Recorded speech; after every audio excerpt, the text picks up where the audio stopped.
Hi folks, AJ the Bartender here. Welcome back. And this week we're going to be making one of my favorites, the Washington apple. Now I went and looked up the history of this drink. It's epic. I printed out a little thing here on it and I'd like to read it to you. Disaster hit Washington in the late 1980s as their #1 export, a mighty apple, which happened to be the most sought after apple in the world for its sheer, untouchable, delicious, crisp, and juicy qualities, was devastated by a freak brutal crop failure. Orchards lay in ruin, ravished by this notorious apple-devouring parasite. The apple industry lay in tatters, and the majority of apple farmers fled their vast orchards. There was, however, a man by the name of Christoph Coogan,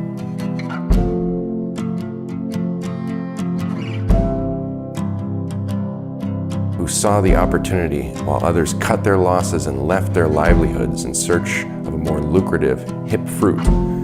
Coogan, a carpenter by trade, was always a lover of the finer things in life and always cherished his favorite shot after a long day of screwing and hammering. His shot of choice consisted of a stiff shot of Canadian whiskey and a splash of cranberry.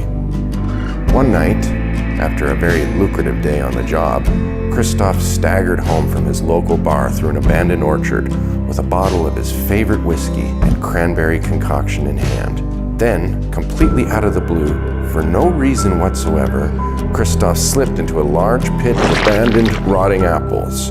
The juice from the rotting apples spewed everywhere, including into his open bottle of whiskey and cranberry. The taste was divine. Christoph had a moment of enlightenment.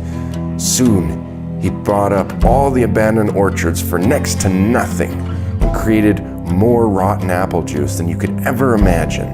He then proceeded to ferment the sweet juice into a fine apple liqueur, and combined with his favorite whiskey and cranberry concoction, Christoph created the now famous shot we call the Washington apple. And that's how the Washington apple came to be. Now this drink can either be made in a shot or on the rocks, but we're going to be making it as a cocktail. It's just as good across the board. We're going to have a nice 2 ounces of Canadian whiskey. This is going to be really mellow and a lighter side of things. And then we're going to make it kind of tart with sour apple puckers, Schnapps. We're going to add a 1/2 ounce of that. And then we're going to add about 1 ounce to 1.5 ounces of cranberry juice. We're going to shake it. We're just going to strain that.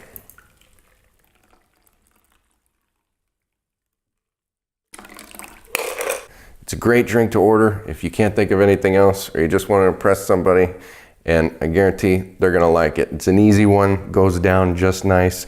It's got that smooth Canadian whiskey. It's got sour apple in there, which is just nice and tart, but that cranberry, it's going to mellow all that out. Cheers.